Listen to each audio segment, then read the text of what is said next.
1977 podcast hosted by Chris Burkhardt. Hello there, Trailblazers fans. Welcome into the 1977 podcast, a podcast that goes 19 minutes and 77 seconds long in honor of your 1977 world champion, Portland Trailblazers. Now, 1977, that's the shtick, that's the time. Guess what? I make no promises. I don't think we will hold to that this time around because there is a lot of news to get to. This will be 1977 overtime because we got a lot to talk about. I am your host, Chris Burkhardt. You can follow me on social at Chris J. Burkhardt. Thanks to everyone who does. Continue the conversation over there because, like I said, we got a lot to get to. It's been a minute since I fired up this mic. Been out of town, out of state, in fact, for some work and taking care of business. But we are back, and in the last few weeks, there has been a lot of Trailblazers news. A new coach, a big trade, some free agent signings, and we're going to talk about it all right now. Obviously, we're not going to talk about it necessarily in that order. We're going to save a little bit of Coach Nori for the end. We're going to save those free agent signings for the end. We're going to talk about trades right now, some that happened, some that didn't, and the ones that impact your Portland Trailblazers, because there has been some very, very big ones here in recent days, and they have fired up the social media. You have seen articles and columns written, some very, very polarizing, and we have seen the takes all over the place, the good, the bad. I don't know if we've seen the ugly, but I'm here to talk about it. I try to do my best to talk about this all in basketball terms, but of course with Ja Morant, it's hard not to talk about the off-court stuff, and we will talk about that as well. But obviously, that was the news that broke. Ja Morant, right? Blazers were looking for Jaylen Brown. That was the rumor. Everyone's talking about it. And as Sean Hyken pointed out a couple of times, the trade that is the one that is most often rumored when it comes to the Blazers tends to be the one that doesn't happen. The Blazers always pull that trade that you did not see coming. And the one they pulled was, in fact, one we did not see coming. No one expected Ja Morant to the Portland Trailblazers. In fact, I think most people expected Ja Morant to be traded. I was looking at teams like Minnesota because through their playoff run, I'm like, they need a guard, especially with Dante DiVincenzo out and Mike Conley's not the Mike Conley of old. They need a point guard. Ja Morant could go there. Him and Anthony Edwards could be a good combo. I see that. Nope, they go out and they get LaMelo Ball. What? Okay. So that team's off the table. Who else needs a guard? Well, Portland doesn't need a guard. They got Damian Lillard coming back. They got Scoot Henderson. They still have Drew Holiday. They're fine. Curveball. For a sport that is played with a big orange ball, they like to do things that little white ball with red stitches does. Curveballs. And that's what we got. As the Blazers traded for Ja Morant. Now, that in and of itself, it set social media ablaze for all the takes, whether it was for his off-the-court issues or how it doesn't fit, whatever. Not a lot of people liking the deal. Some people poo-pooing it, and some people going far beyond that and crossing a line to which I'm not going to cross, and we're going to talk about Ja Morant in basketball terms here. But in a vacuum, before we start talking about the roster fit, all that stuff, in a vacuum of the trade itself, Jeremy Grant, Chris Murray, and that's right. That's it. No first-round picks, no second-round picks, no other assets. For Ja Morant, who's a multi-time All-Star, a guy that Memphis was building the team around. That's the type of guy he is. But then they trade Jaren Jackson Jr. They start, shipping people off, rearranging the chairs, so to speak, and Ja Morant was on his way out. Portland picks up the pieces. In that vacuum, Portland absolutely wins that trade. 7 days a week, twice on Sunday, they win that trade. They traded a guy in Jeremy Grant, who I love. I was a big fan of him here. If you guys listen to me on Rip City Radio and on these podcasts, found him very, very complimentary as a sixth man. A very good scorer, all those things. But a guy that Blazer fans, and when it came to talking about trades, was always linked to being on the way out. So they traded the one guy that everyone says they need to trade, a piece in Chris Murray, who quite frankly, I think is closer to his ceiling than a lot of people think. I think he is what he is. He's a good rotation player. But they trade those two guys out and they get the reclamation project. They get Ja Morant. Now, instantly, people started to float things out there about his off-the-court issues with the gun stuff and the attitude and, the Jailblazers, blah, blah, blah. Just stop with that bullshit. Pardon my language to my young listeners. That'll be my only Nino, my bad word of the day. But that's nonsense. It's nonsense. Because could Ja Morant run a foul here? Sure. But so could anyone else on the roster. We as a society, we as a fan base, we love the comeback story. We love someone to right the wrongs and prove that, hey, that was a blip on the radar. I'm a better person for it. And all of a sudden, Ja Morant comes here and everybody wants to focus on that. Oh, it's the negative, the negative, the negative. So do you like the comeback story or do you not? Because you have a chance here to do something really, really good and really helpful for a player who has had a few things off the court that make you take pause. Now, in the grand scheme too, compared to what some other people have done, he has not done the worst things. He has not done the worst things. And sometimes change of scenery helps. We have been big on that. I thought the change of scenery getting out of Denver and the situation in that locker room was great for Jusuf Nurkic to come to Portland. We talked about that massively when it happened. Now, I'm not saying Denver was a locker room cancer or anything. No, far from it. But he wasn't jiving. They had the center rotation wasn't working. They had the Joker, the young version of him. Kenneth Reed was still there. He just needed out. He needed to change scenery. He comes to Portland. He was great. Maybe Ja Morant's going to be the same guy. But I do not like poo-pooing that and shooting that down before he's even had a chance to hit the court. He's here in Portland with a guy in Damian Lillard, who we all know doesn't take nothing. He doesn't take none of that nonsense. Locker room leader. If the team does not trade Drew Holiday, guess what? Multi-time teammate of the year in the NBA. Winner last year of the Maurice Lucas Award. A guy that players gravitate to, learn from. Maybe Ja Morant needs that. But that's all the stuff that we can hope gets dealt with. And the team understood that risk involved. But even so, the risk they took was low. They didn't give out Scoot Henderson and multiple first-round picks to come get the reclamation project. They did not send those guys out to get the guy in who, this is his second chance, so we're going to send out all of our young assets. No, they traded a guy they wanted to salary dump anyway. A young rotation player who is just that, a rotation player, and nothing else. And they got a guy who still has all-star potential left in him. That, again, in that vacuum, great trade for the Trailblazers. But, as we know, not all trades are made in a vacuum because there are multiple other things that have to factor in. Roster fit, playing time, position, etc., etc., etc. We hinted on it a little bit. How does he fit in that locker room? Again, I don't think anyone should necessarily be completely judged at all times by the one black cloud that hung over their head from years ago. Now, if you do things here in Portland that continue to show that the black cloud is there, then yes, you talk about those things.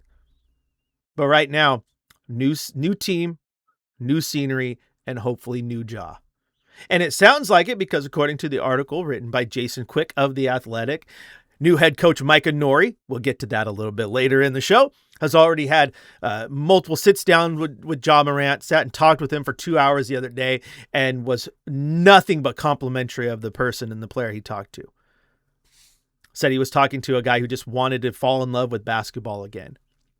And quite frankly, if you're in a situation where you're losing the love of the game and you have different off-the-court stuff that is pulling you in every which way, perhaps it's easier to fall off the track.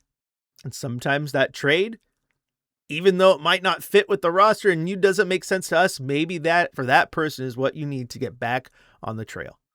No pun intended. But if you want to get back on the trail, Trailblazers makes sense to me. So we'll see what happens there. But Coach Nori was complimentary of him. He sounds like a guy who's ready to go. Damian Lillard seems excited. Ja Morant is a very, very good basketball player. And so in that vein, Portland won that trade. And now we have to see how it plays out because Like I said, not everything's done in a vacuum. There are still multiple questions because now we are looking at a roster that has Damian Lillard, Ja Morant, Drew Holiday, Scoot Henderson. You still got Shaedon Sharpe. You got Vit Krejci, who's a shooting guard, small forward type. You got a lot of guys who want to play that point guard position. Got a lot of shooting guards. You got Deni Avdija, who last year you saw plays with the ball in his hand quite a bit. A point forward. So roster-wise, now you have a lot of questions.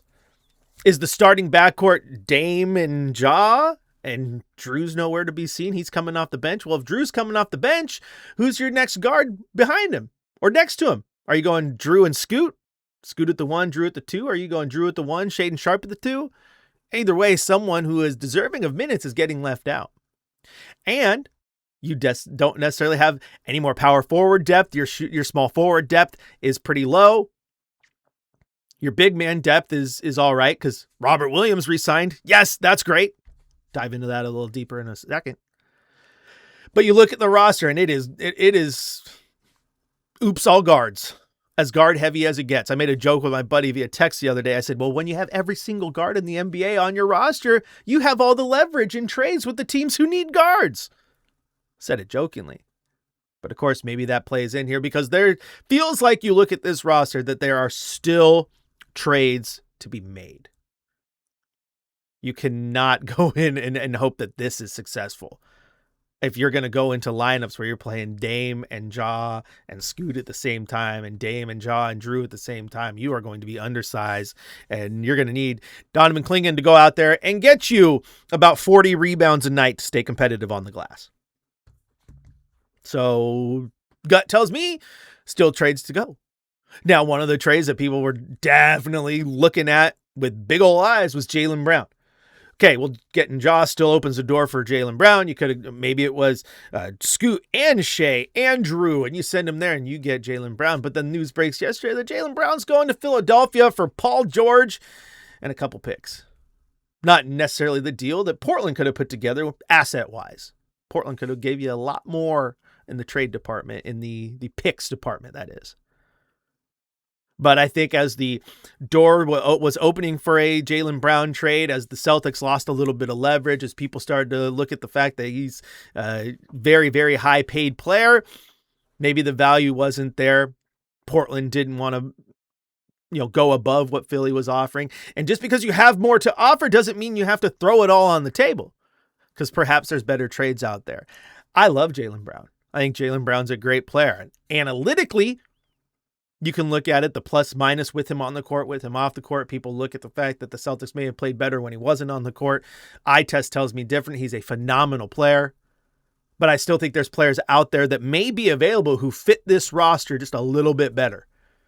Maybe they aren't the quote unquote talent that Jaylen Brown is, but they fit this roster to a T.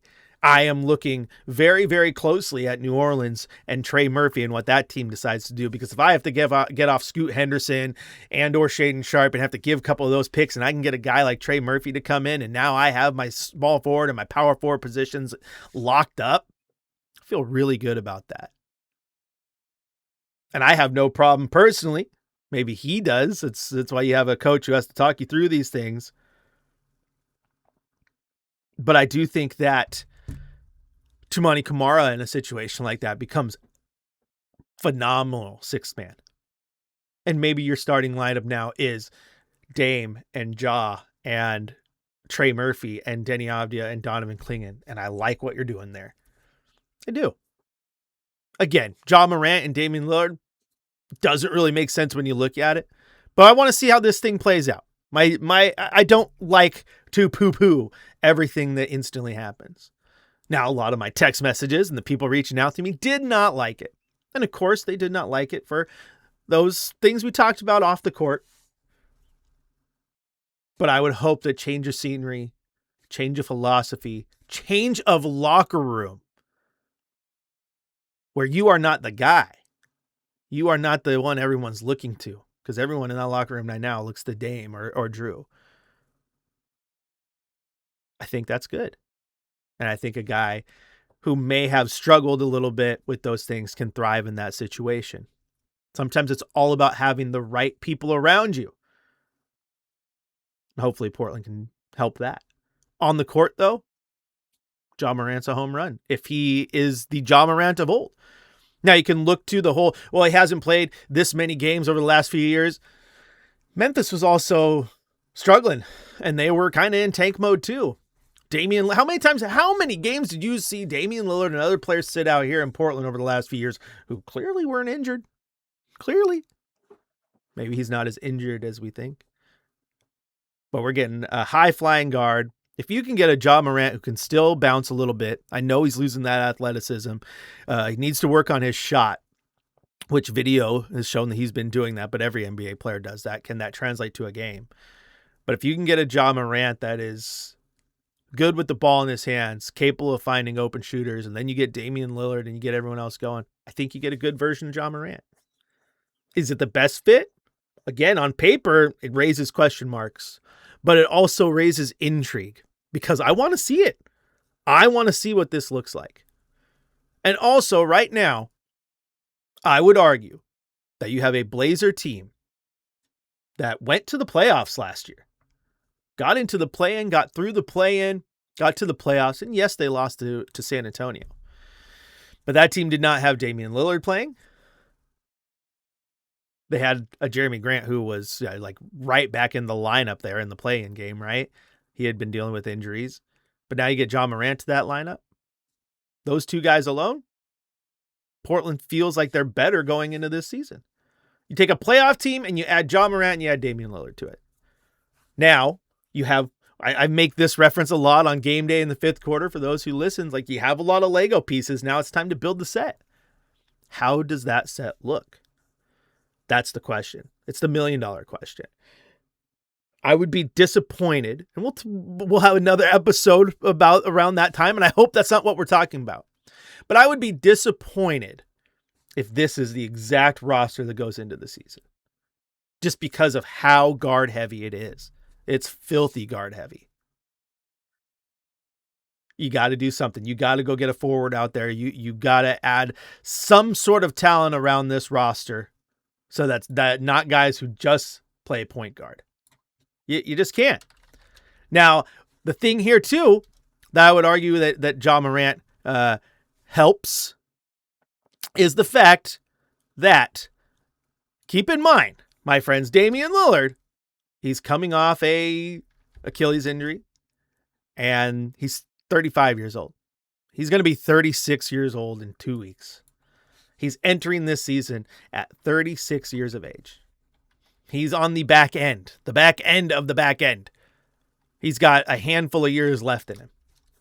Not a lot of players, just to be completely honest, not a lot of players in the NBA playing well into their 40s.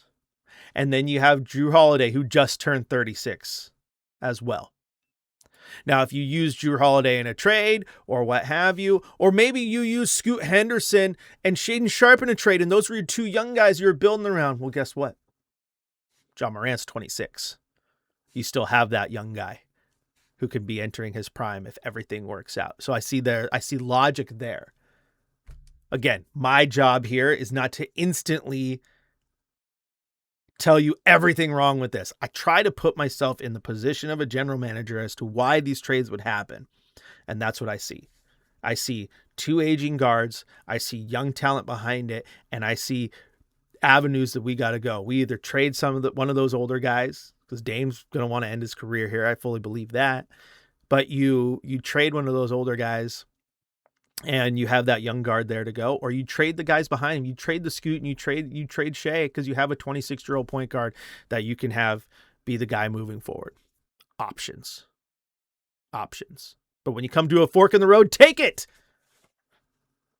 As Yogi Berra once said, I know that doesn't make sense, but you still got to take that path. Figure something out here. But again, all in all, I like Ja Morant. I like what he brings. Now can they continue to build that roster out and fix it and make it all fit and do it now?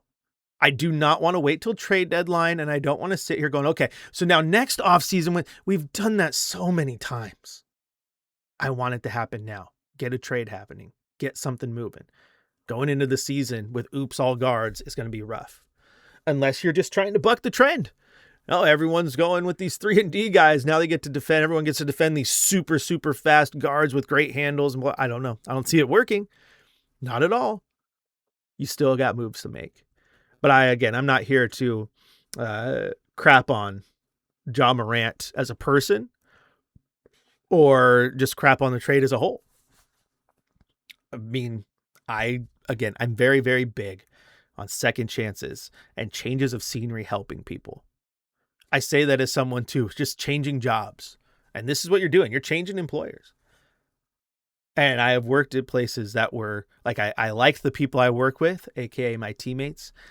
Management was rough and management wasn't nice to me. And management made my life miserable. And I left that place of employment and I still talk about it with people about how it was absolutely toxic. And I was not in a good headspace. I was negative. I was grumpy. I just didn't like going to work. And again, it just made me and I was that guy in the office. If no one wanted to talk to me at the time, I'm sure there was a lot of them, because who wants to go talk to the grumpy asshole in the office? I apologize. I said earlier that was my only curse word. I just dropped a second one. Sorry, children. I will put my money in the swear jar. But I was that guy for a second. And then I left, and leaving was great for me. And then you had to find a new job. And then I end up at my new place of employment, which is one of the best places I've ever worked. A great team, great management, great leadership. And I find myself not being the grumpy SOB at work every day. Why? What changed? Change of scenery, change of leadership, change of those around you. Same person, but impacted differently by the situation that they're in, and better for it. And I loved my old job. My old job is what got me the foot in the door. It's what started me professionally covering the Trailblazers, the Grizzlies. It's what got Ja in the door. It's what got him in the NBA. It's what helped make him a star. Wrong people, wrong management, wrong peers, wrong influence. Maybe change of scenery helps that. And again, covering the NBA ain't like working in the NBA, but all jobs are all the same at their core. Your teammates, your management, your coaches, your staff, your peers, everyone around you. You can go from a bad situation to a good situation. The person didn't change, just the scenario. And the scenario can change the person. That is why I'm not completely out on Ja Morant. It's a lot of faith in Damian Lillard. So we'll see what happens there. I hope that makes sense. I hope that makes sense to you guys. Now, pivoting off Ja Morant for a second, let's talk about head coach Micah Nori. New head coach. Blazers pivoted off of Tiago Splitter, went with Coach Nori. And I was a big fan of Tiago. You guys know that. When he was hired on Coach Billups' staff, I was jazzed. I was excited. I told you all that I thought that was the best assistant coaching hire of Coach Billups' tenure. And then all the stuff with the FBI happens and Coach Billups is gone and they have to have a new head coach. After the very first game of the season, Tiago Splitter comes in, does a great job. He ends the playoff drought. He gets the team, going in the right direction. He manages the locker room and the egos. Everybody loves him. They get to the playoffs. They have a great year. I thought he did everything he needed to do to earn the job moving forward. But change in management, change in ownership. They want to do a coaching search. Now, I said this too. I got to be honest with myself that I said, I want Tiago Splitter to be the next head coach, but I also want them to go through a head coaching search. And if he's not the guy in that search, then he's not the guy, and I'm fine with it. He ended up taking the job in Chicago, probably made the Blazers' job just a little bit easier because he's off the market. People started panicking. But then they go with Micah Nori, assistant coach from Minnesota. And I look at that, and I did a radio interview with Fox Sports Radio in Eugene, and they were asking me, like, what do the Blazers need? And I was like, continuity. And that's why I thought Tiago Splitter was important. Was just you had a little bit of continuity moving forward with the same head coach, and I don't want to continue to keep changing. Because if realistically you go, oh, Shaden Sharp and Scoot Henderson need to make that jump, well, they're going into this season. Think about it this way. Whether they're with the Blazers or traded, unless they're traded to Chicago, they're going into this season with their third head coach in 3 years. It's hard to do. They needed continuity. But Thiago is off the table. So what's the next best thing to continuity? Experience. And so you get a guy in Micah Nori who has years and years of experience, who has coached with guys like Dwayne Casey, who was a coach of the year, who has coached with guys like Mike Malone, who have won NBA championships, who have coached with Chris Finch, who has made Minnesota just a pillar of consistency and a contender every single year, despite roster changes and all that. He's been around. He's coached great players, and he's been with great coaches. And he didn't come to Portland with 1 year of being an assistant coach under his belt. No, very long time of being an assistant coach under his belt. So he comes with experience. He comes from a background of great coaches and coaching great players. And I think that type of personality, if you don't have continuity, is going to walk into that locker room and people are going to respect it. Hey, I've coached with Mike Malone. I have ties to Nikola Jokic. I was coaching Anthony Edwards. I was coaching Rudy Gobert and Julius Randle, and coaching in the Western Conference Finals. And now you come in, take over, and you let it be his. And that's a good thing too, because Thiago never really had a chance until about midway through the season to call it his own. People said I was dumb for saying that, but think about this. When he was pushed into that position, nobody knew what the future of Chauncey Billups was. No one. Here's our acting head coach, meaning, again, acting versus interim. Acting head coach. He's just here till the head coach comes back. The head coach never came back. Maybe Chauncey's going to go. He's going to go to trial, and he's going to plead this. He'll be back in a month. That never happened. And as the year progressed, Thiago got more and more control because it became more and more clear what was happening with Chauncey. With Nori, it's day one. Hey, come in. It's yours. Own it. And let's move forward. Now, a lot has been made about the 1 year guaranteed contract with the 2 options on that. Is it unheard of on paper? Yeah, weird. But at the same time, because those deals aren't tied to the salary cap and all that stuff, essentially every single coach in the NBA is on a 1 year guaranteed deal. Every single one of them. Be fired mid-season, be fired at the end of the season. Team is on the hook to still pay the salary, but you're not hurting in the books because, okay, Thiago was fired midway through the year. Now that $2 million is just dead money on the cap. That's not how it works. Coaches are let go all the time. We've seen those mid-season fires. Those interim head coaches take over.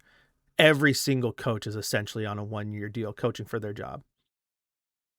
The only difference here is it's just not written in paper to be a 3 year guaranteed deal. Because if the reports of Ton Dundon trying to save money, this is a money saving move. I don't have to be on the hook if I don't like you. So now it's Coach Nori's job to say, guess what? Like me. I hope he'll do fine. I know that he comes from a great coaching tree and has coached great players. I don't know a ton about his X's and O's just yet, but I do like the hire. I just want to see what that looks like. I like the fact that he went out and has already met with Ja Morant. Guys make a big trade. Coach goes out, talks to him, makes sure everything's good to go. Now we'll see what happens with the assistants and who he hires and all that. If he keeps some of the Thiago staff and what he brings in for his own, but I like where they're going. I like his interviews. He's a good soundbite. And when you coach guys like Anthony Edwards, I think you know a thing or two about offense too. So we'll see where that lands and how he can fit with this roster that's obviously been flipped around a little bit. Now there's that. Now there's been free agent signings as well. Big ones in my opinion, because it got a little scary for a second. I thought the most important player for the Blazers going into this offseason was Robert Williams. Outside of that, they have no center depth. I love the potential of Young Hansen as much as the next guy. I want to see the story. He's great, but he's just not there yet. He's raw as raw can be, and some don't believe he'll ever get any better. And if you went into a season with Donovan Clingan and him as your, you're hurting. You're hurting. So Robert Williams enters free agency, and he definitely felt like he earned more money than he was getting paid, which was like 10 mil. Could the Blazers afford to do that? Okay, I don't know. It's hard to do. People are going to want him. He's a good center. I always felt Portland had a little bit of a leg up just because he did really, really well with the training staff, and they managed him well, got really good games out of him, and he had a good relationship with him. That was beneficial to the team and he. But other teams could offer more money. Now free agency hits, and guess what? Robert Williams re-signs with Portland. Sounded like one day it wasn't going to happen because he was looking for about $15 million a year. Portland didn't want to go there. And then he ends up signing a 3-year deal with some wording in there that is, again, the way Tom Dundon is working, beneficial to the team financially, but very, very beneficial to Robert Williams should he stay healthy and continue to put in the work that he put in last year to stay on the court. So according to Jake Fisher, NBA insider, says Robert Williams' deal is fully guaranteed at $14 million a year in year one, but only guaranteed at $5 million in year two. It becomes fully guaranteed if he plays in 50 games this year. So if he plays in 50 games in this first season of his deal, then his second year becomes fully guaranteed. Now, year 3 is non-guaranteed, but if he plays 50 games in year 2, it becomes fully guaranteed. So the incentive is all based on the amount of time he stays on the court. Understandable. And Robert Williams says, okay, I like the money there. I understand the risk involved. I got to stay healthy. I haven't been the healthiest over my time in the NBA, but I like it. I like the deal. I want to stay. And so Portland got their biggest fear was him leaving and trying to backfill that spot. And they don't have to now. They don't have to. And that's good. Because Robert Williams, there was times last year that he was one of the best players on the court for the Blazers. There was times that he was outplaying Donovan Clingan. Now, if Donovan Clingan takes another big jump this year, oh boy, I really like what we have there. But getting Robert Williams back, I thought was priority number one. And it was going to be a hard thing to do, and they were able to do it. Now, the importance of that center depth, though, understanding that I fully expect him to never play the second of a back-to-back again. I thought that was really, really good for his knee health and his recovery. And they know that they're going to have days that they're going to have to rely on their third center. And so the Blazers go in now to the season with Donovan Clingan, Robert Williams, and Young Hansen. But as I said a second ago, Young Hansen ain't ready. So the Blazers make another move. They go out and sign Brendan Carlson from the Oklahoma City Thunder. He appeared in 42 games for the Thunder last season. He averaged 5.8 points, 3 rebounds, and just under 1 assist in about 11 minutes a game. 74 games over his two years, averages just a little bit lower than what they were last year. So you're getting a guy here who has a little bit of experience with OKC, is definitely a end of the bench big, but now you have a little bit of room here because you can maybe have him push Young Hansen. Maybe Young Hansen passes him on the depth chart, and that's a good thing. Or if Young Hansen doesn't make any moves, you have a guy who has played sparingly in the NBA, played with OKC, played 42 games, no small change there, with a title contender, and is going to be able to fill those minutes when Robert Williams can't go. So again, depth play move. But they went and they traded for guards, they signed 2 centers, and the question remains forward depth. Small forward, power forward. Matisse Thybulle still on the market as of this recording. Can they go get him maybe on a vet min? Because I don't think there's a lot of money being thrown around at Matisse Thybulle. Do they keep him? Do they go somewhere else? They have those vet min deals to work with. Or do they continue to look at the trade market because now they have 75 guards on their roster and need to make some moves? Again, if you go into the season as guard heavy as they are, I don't like that. You're not selling me on the fact that, oh yeah, Drew Holiday is just a small forward. No, he's not. No, he's not. Trey Murphy, I'm looking at you. You look mighty good in a pinwheel. Maybe there's some other trades out there. But it just feels like the Blazers are going to go, hopefully, continue to fish. And it doesn't necessarily have to be big game fishing or big game hunting. Just go out there and get another guy. Maybe you're trading a small amount of assets to get a lot of depth, or maybe you're trading a lot of assets to go get a legit starter. And if that has to push a guy like Toumani Camara to the bench, fine with it. I'm fine with that. I love Toumani Camara as much as the next guy. But if we can get better, you get better. That's what you got to do. But maybe you're trading Scoot and or Shea. You're keeping Drew, but you're sending those guys out, and you're getting a lot of really good 6th, 7th guys that benefit you too. I wouldn't trade Scoot for a guy who's just going to be the 6th man off the bench. Well, right now, Scoot's like the 8th man off the bench in this roster, the way it's built. And I like Scoot Henderson. I'm overly optimistic. People pick on me for it all the time. I love to be optimistic about this team and this roster and all this stuff. Because like I said, when you are the guy who's, rah, rah, rah, grumpy me, being pessimistic the entire time is exhausting. I'll tell you when stuff's bad. I'll tell you when I don't like it. I will be open with you at all times. Regardless.